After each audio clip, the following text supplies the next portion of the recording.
اس امت کی پہچان کیا ہے؟ تو جس کو خود آخرت کی فکر نہیں وہ آپ کے دل میں کیا پیدا کرے گا؟ جو دین کو بیچ رہا ہے، جو خون حسین کو بیچ رہا ہے، جو دین کو دین سمجھ کے اپنایا جائے تو دین دنیا بھی سنوار دیتا ہے، آخرت بھی سنوار دیتا ہے۔ دین کو ذریعہ بنایا جائے دنیا کمانے کا، دنیا بھی برباد، آخرت بھی برباد۔ بعض لوگ ایسے ہیں انہوں نے دین کو دین کے لیے نہیں اپنایا، دین کو ذریعہ بنایا، انہوں نے دین کو ذریعہ بنایا ہے دنیا کمانے کا۔ میرے آقا کریم نے فرمایا ان ھذا العلم دین فانظروا امن تاخذون دینکم، دین سیکھنے سے پہلے یہ ضرور دیکھ لو کہ جس سے تم دین سیکھ رہے ہو وہ دین سکھانے کا اہل بھی ہے یا نہیں۔ جس کے دل میں خود فکر آخرت نہیں، وہ آپ کے دلوں میں کیا فکر آخرت پیدا کرے گا؟ یہاں سے بات چلی، آپ دین سیکھے تو پہلے یہ دیکھ لیں خالی مطالعہ ہی ہے یا تقویٰ بھی ہے۔ پنساری کی دکان پہ جڑی بوٹیاں ساری ہوتی ہیں پر پنساری حکیم نہیں ہوتی۔ میڈیکل سٹور پہ دوائیاں ساری ہوتی ہیں پر ہر میڈیکل سٹور والا ڈاکٹر، میڈیکل سٹور والا کے گولیاں میرے پاس ساری ہیں، بیٹھو میں آپریشن کرتا ہوں، کر سکتے ہیں؟ نہیں کر سکتے۔ پنساریوں کے پاس جڑی بوٹیاں ہیں پر وہ حکیم نہیں۔ 4 کتابیں پڑھ کے آج لوگ کہتے ہیں عالم بن گئے، لائبریری میں چند کتابیں رکھ لیں عالم بن گئے، میڈیکل سٹور پہ چند دوائیاں رکھ لیں، دوائیاں دینے شروع کر دے ڈاکٹر بن جائے۔ ظلم کر رہے یا نہیں کر رہے؟ اسی طرح وہ لوگ بھی ظلم کر رہے ہیں جنہوں نے خود تو دین سیکھا نہیں اور آگے سکھانا شروع کر دیا، آگے دین کے دائی بن گئے ہیں، مبلغ بن گئے ہیں۔ بہت سارے لوگ ایسے ہیں کہ اگر وہ دین کی تبلیغ نہ کریں تو اس سے دین کو فائدہ ہوگا۔ گھر جا کے سوچئے گا میں نے کیا کہا۔ بہت سارے لوگ ایسے ہیں جو اپنے تئیں تو دین کی خدمت کر رہے ہیں، لیکن اگر وہ دین کی خدمت نہ کریں تو اس سے دین کا فائدہ ہے، اس سے دین کو نفع ہوگا۔ اس دین نے لوگوں کے اندر فکر آخرت پیدا کرنا ہے، لوگوں کو دنیا کے جال سے بچانا ہے۔ دنیا کو ترک کرنے کا حکم نہیں ہے کہ بندہ ترک کر دے، ہاں دنیا میں غرق نہیں ہونا، اپنی منزل پہ نظر رکھنی۔ جب سوچ کی سمت درست ہو جائے گی بندہ دنیا میں بھی کامیاب ہوگا، آخرت میں بھی کامیاب ہوگا۔ کربلا ان ہستیوں کا ذکر ہے جو دنیا پرست نہیں، خدا پرست، گھر بار لٹا کے سب کچھ قربان کر کے انہوں نے درس کیا دیا ہے؟ اصل کامیابی آخرت کی کامیابی۔ کربلا والوں نے جانوں کے نذرانے پیش کر کے بتایا اصل کامیابی آخرت کی کامیابی۔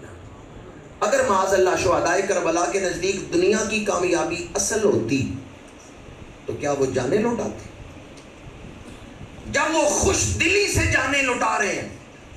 امام علی مقام کا ایک شعر ہے جس میں امام علی مقام فرماتے ہیں ترکت الخلق فی ہواکا وایتمت العیال لکی اراکا لو قطعتنی فی الجب اردا لما ان الفؤاد فی سواکا۔ امام علی مقام عرض کرتے ہیں پروردگار میں نے مخلوق کو چھوڑا تیری محبت میں، اپنے بچوں کا یتیم ہونا گوارا کیا تیرے دیدار کے لیے۔ ایتمت العیال لکی اراکا، میں نے اپنے بچوں کا یتیم ہونا گوارا کیا تیرے دیدار کے لیے۔ وَلَوْ قَطَّعْتَنِي فِي الْجُبِّ إِرْدًا لَمَّا أَنَّ الْفُؤَادَ فِي سِوَاكَ، اگر میرے جسم کے 1000 ٹکڑے کر دیے جائیں ہر ٹکڑا تیرا ذکر ہی کرتا ہے۔ نواسہ رسول فرما رہے ہیں پروردگار میرے جسم سے نکلنے والا خون کا ہر ایک قطرہ تیرا ذکر ہی کرتا ہے۔ پنجابی میں کسی نے ترجمہ کیا ہے اس عشق دی ریت انوکھڑی ہے، اے نین ملا کے لٹ لیندا، اے کربل وچ شاہانوں محبوب وکھا کے لٹ لیندا۔ اس عشق دی ریت انوکھڑی ہے۔ کربلا والے دنیا پرست نہیں، اور کیسے ہو سکتے ہیں دنیا پرست؟ پرورش کس کی گود میں ہوئی؟ یہ حدیث آپ نے اکثر سنی ہوگی، بخاری شریف کی حدیث ہے۔ حضرت ابو ہریرہ رضی اللہ تعالیٰ عنہ حاضر ہوئے، یا رسول اللہ صلی اللہ علیہ وسلم حضور میں جو بات سنتا ہوں مجھے یاد نہیں رہتی. میرے آقا کریم نے ہوا میں ہتھیلی بھری ہے. فرمایا ابو ہریرہ چادر کھولو. انہوں نے چادر کھولی, حضور نے ہتھیلی ڈالی ہے. ابو ہریرہ یہ چادر سینے سے لگا لو. ابو ہریرہ چادر سینے سے لگاتے ہیں, فرماتے ہیں جو پچھلی بھولی ہوئی باتیں تھیں وہ بھی یاد آ گئی. دوسری حدیث آپ نے اکثر سنی ہوگی, وہ بھی بخاری شریف میں ہے, نہیں سنی تو آج سن لیں. حضرت سعد بن ابی وقاص رضی اللہ تعالیٰ عنہ عشرہ مبشرہ میں ہے. میرے آقا کریم حج کے موقع پر, مکے کا واقعہ ہے. سعد بن ابی وقاص کو دل کی تکلیف ہوئی ہے, سینے میں درد ہے. حضور تشریف لائے ہیں, آپ نے ان کے سینے پہ ہاتھ پھیرا ہے.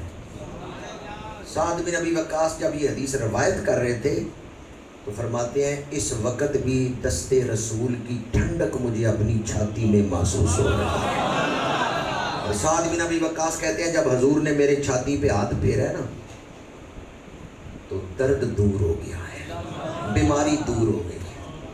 اور تیسری حدیث جو سنا رہا ہوں وہ یقیناً آپ نے 12 مرتبہ سنی ہے. ام معبد کی بکری تھی, خشک تھن تھے, بیمار بکری تھی, حضور نے دست مبارک لگایا ہے, بیماری دور ہو گئی, تھن دودھ سے بھر گئے. چلے یہ تو حضور نے ہاتھ لگایا ہے نا بکری کے تھنوں کو یا حضرت سعد بن ابی وقاص کے سینے کو. بخاری شریف میں ایک حدیث ہے, حضور کا جبہ حضرت اسماء رضی اللہ تعالی عنہا کے پاس تھا. بیمار لوگ آتے, حضرت اسماء اس جبے کا کچھ کپڑا دھو کے وہ پانی بیماروں کو پلاتی تھیں, اللہ شفا عطا فرما دیتے. میں نے غور کیا, بعض دوستوں نے تو محبت سے سبحان اللہ کہا ہے کہ ہاں جی حضور کا لباس شفائیں بانٹ رہا ہے. بعض سوچ میں پڑ گئے کپڑے کی نسبت سے شفا مل رہی ہے, تو کہتے ہیں حدیث ہے, شاید غور کر لیں صحیح ہے یا نہیں. آپ قرآن پڑھیں, حضرت یوسف نے قمیض بھیجی ہے, رب شفائیں عطا کر رہا ہے.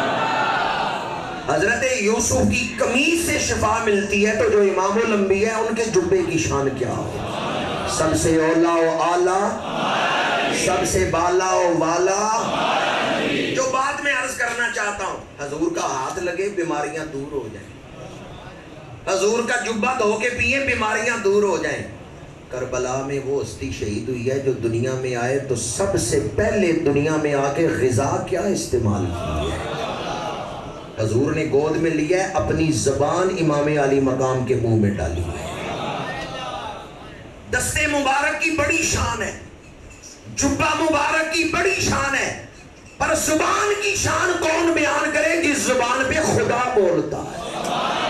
وَمَا يَنْطِقُ عَنِ الْهَوَىٰ إِنْ هُوَ إِلَّا وَحْيٌ يُوحَىٰ. پہلی غذا جو امام علی مقام کے بدن کا جزو بنی ہے وہ حضور کا لواب دہن ہے. اور یہ بات میں جوش خطابت میں نہیں کہہ رہا ہوں, پورے ہوش سے کہہ رہا ہوں, پر اپنا عقیدہ بیان کر رہا ہوں. آب زمزم بڑی شان رکھتا ہے, اور جنتی پانی جو ہیں کوثر و تسنیم کے چشمے بڑی شان رکھتے ہیں, پر جو شان حضور کے لواب دہن کی ہے وہ سب سے رفع اور اعلیٰ. سب پانیوں سے افضل پانی حضور کا لواب دہن. امام علی مقام دنیا میں تشریف لائے ہیں, حضور نے گھٹی کس چیز کی دی ہے, اپنی زبان رکھ دی ہے نواسے کے منہ میں. کیا شان ہے, کیا مقدر ہے امام علی مقام کا. دوبارہ عرض کر رہا ہوں لیکن اب نقطہ دوسرا بیان کر رہا ہوں. حضور نے اپنی زبان امام علی مقام کے منہ میں رکھ دی. حضور نے اپنی زبان امام علی مقام کے منہ میں رکھ دی. ذرا غور کرے میں کیا کہہ رہا ہوں. حضور نے اپنی زبان نواسائے رسول کے منہ میں رکھ دی. مطلب کیا ہے میرے اس بات کرنے کا, زبان امام کی ہوگی, بولیں گے امام پر بات حضور کی ہوگی. یہ نہ سمجھنا وہ اپنی بات کر رہے ہیں, وہ حضور کی بات کر رہے ہیں. بولیں گے امام, خطبہ امام دیں گے, بات حضور کی کریں.